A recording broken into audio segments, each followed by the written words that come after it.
Hola, soy la vaca Mu. Me dijeron que en este lugar puedo conocer acerca de mis antepasados y sobre mi utilidad en el mundo.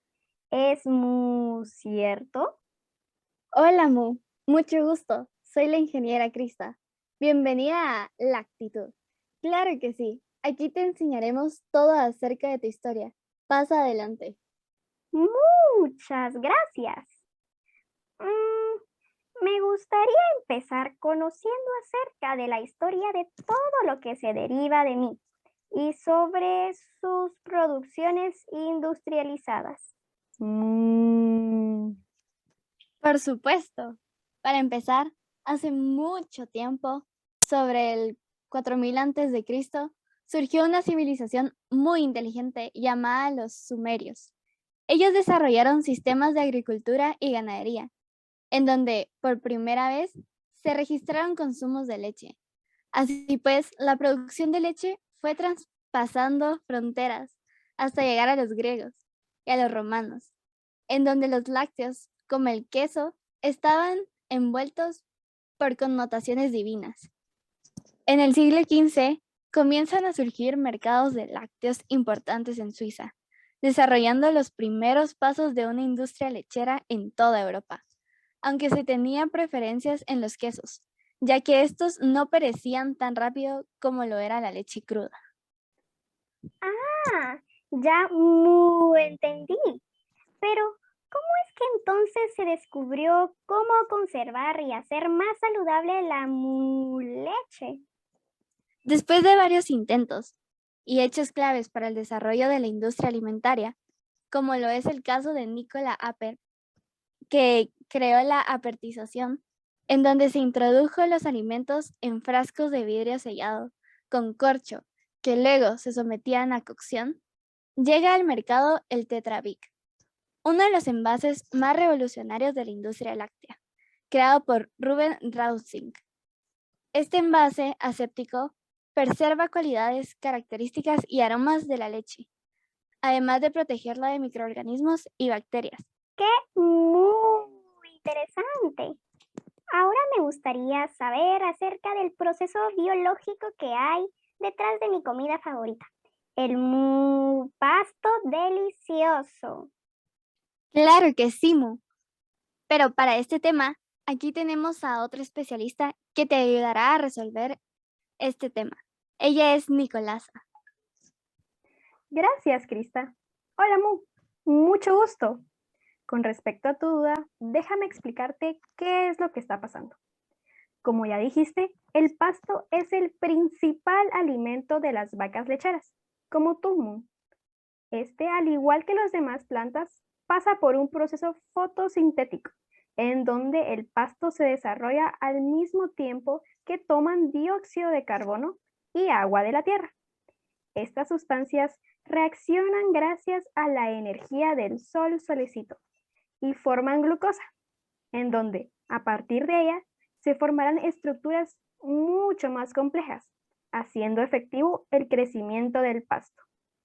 La fotosíntesis es muy importante para Timu, debido a que sin ella, el pasto no podría tener todos los nutrientes, minerales y carbohidratos necesarios para tu crecimiento, además de ayudar en los procesos vegetativos. ¡Órale! Qué loco saber que las plantas son seres que llevan a cabo sus propios procesos. Tal vez mi pasto es un ser inteligente más evolucionado que nosotros y está formando una legión de pastos para retomar el mundo. ¿Sabes de eso? Pues no, fíjate, pero sí te puedo decir en qué tipo de planta se clasifica el pasto. El pasto es una planta C4.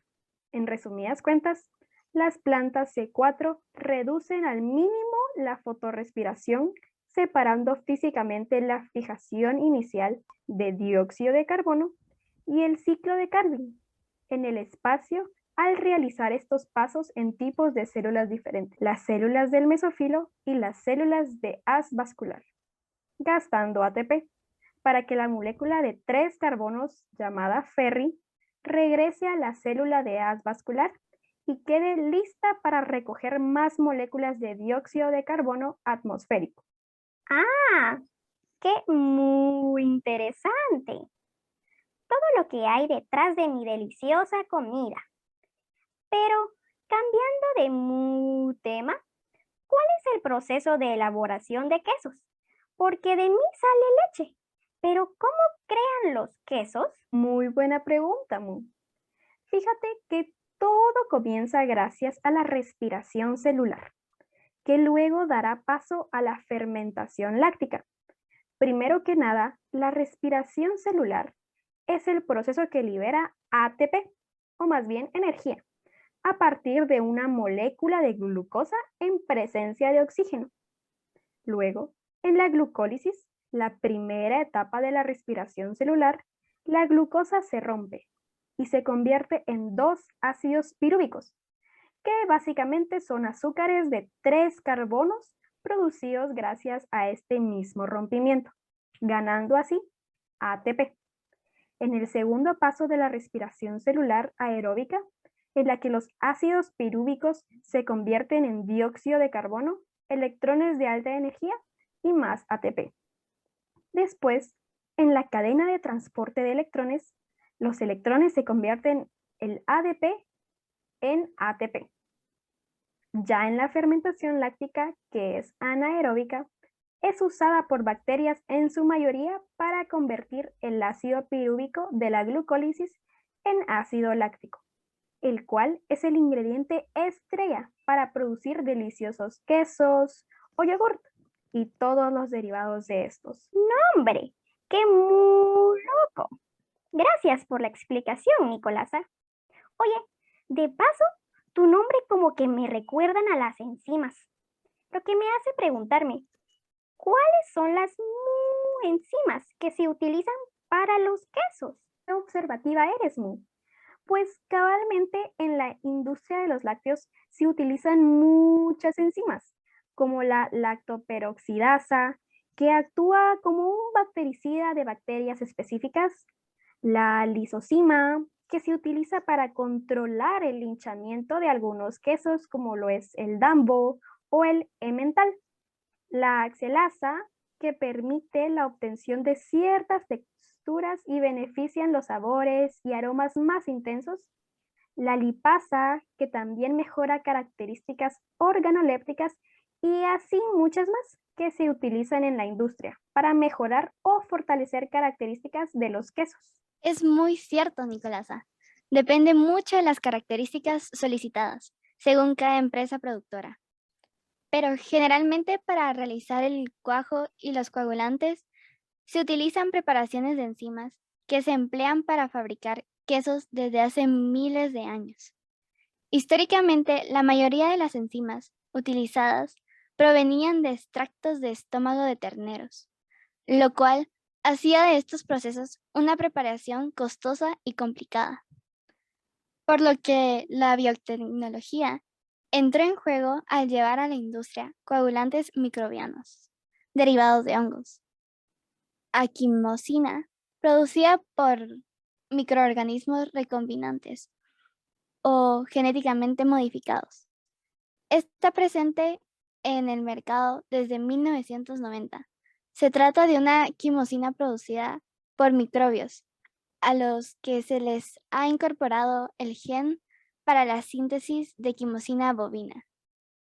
Se la denomina quimosina producida por fermentación y tiene exactamente la misma secuencia de aminoácidos que la quimosina del cuajo de ternera. La misma puede ser producida por distintos microorganismos, como los hongos Aspergillus niger y Kimberomyces lactis. ¡Wow! ¡Qué muy cool! Oye, ¿y qué son estos cubos de colores que huelen muy delicioso? Esta, Mu, es nuestra exposición de quesos vivos. ¿Quesos muy vivos? El ciclo de vida de un hongo es de naturaleza bastante compleja, ya que se reproducen de una manera diferente. Puede ser tanto sexual como asexual. en función de las condiciones ambientales. Debido a su naturaleza distinta, un hongo es capaz de sobrevivir en cualquier lugar. Exacto, Krista. Y sabiendo las propiedades de los hongos, se descubrió desde hace muchos años que al agregar ciertos tipos de hongos a cierto tipo de queso, se pueden crear sabores, olores y texturas muy interesantes, creando quesos como el blue cheese, el roquefort, el gorgonzola o el stilton, que contienen mohos. ¡Oh! ¡Wow! Deben de ser muy ricos, ¿verdad? Pero comer quesos con estos hongos o mohos no es muy peligroso. Bueno, depende mucho, debido a que muchos mohos, y en particular los que crecen en los quesos madurados, al podrirse, producen unas sustancias muy tóxicas llamadas micotoxinas. Un consumo continuo de estos podría dar lugar a problemas de salud. En el caso del queso azul o blue cheese, los hongos que se utilizan están seleccionados y su consumo no se considera un riesgo para el consumidor. Oh, y en el caso del Penicillium roqueforti, ¿cómo se le agrega el moho? El moho del Penicillium roqueforti trabaja en conjunción con los cultivos lácticos para madurar el queso y transformar así su sabor y su apariencia. Las esporas se pueden inocular en la leche directamente, pero es más habitual que se disuelvan en agua estéril y se repartan por encima del queso recién cuajado. Los quesos azules suelen agujerearse con clavos de bastante tamaño para permitir que el moho se introduzca y prolifere en el interior del queso. Al moho básicamente le gusta la oscuridad y la humedad, y una vez se introduce en una cava de quesos, es muy difícil eliminarlo. Oh, qué raros son ustedes los humanos al agregar hongos a mi tan maravilloso queso. Y bueno, creo que la pregunta más grande que he tenido es, ¿cómo ustedes los humanos pueden comer así nomás mis productos? Ya que estos están muy especialmente producidos para mis crías, no para ustedes humanos. ¿Me pueden explicar, porfis? Eres una vaca muy inteligente, Mu.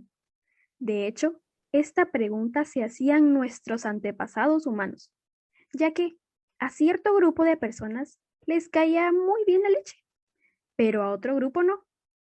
Se creía que era debido a las bacterias naturales de la leche vacuna, pero después de los métodos de desbacterización y pasteurización de la leche, en donde aprendimos a conservar la leche, aún se seguían teniendo personas enfermas después del consumo de leche. Fue en esta búsqueda donde se descubrió que cuando ingerimos algo que contiene lactosa, que es el tipo de azúcar que se encuentra en los productos que extraemos de timo, una enzima del intestino delgado, llamada lactasa, la descompone en dos tipos de azúcares, más simples conocidos como glucosa y galactosa. Estos azúcares son absorbidos por el torrente sanguíneo y se transforman en energía. Muy bien dicho, Krista. Es por esto que ciertas personas no pueden ingerir productos lácteos, ya que ellos no producen esta enzima lactasa en sus intestinos delgados. Por lo que, por ejemplo, al comer quesos, les produce diarrea, gases o hinchazón, denominado este grupo de personas como intolerantes a la lactosa. Ahora ya entiendo todo. Qué buenas expositoras son Krista y Nicolás. Ahora ya puedo ir al matadero tranquilo. Nah, son mentiras.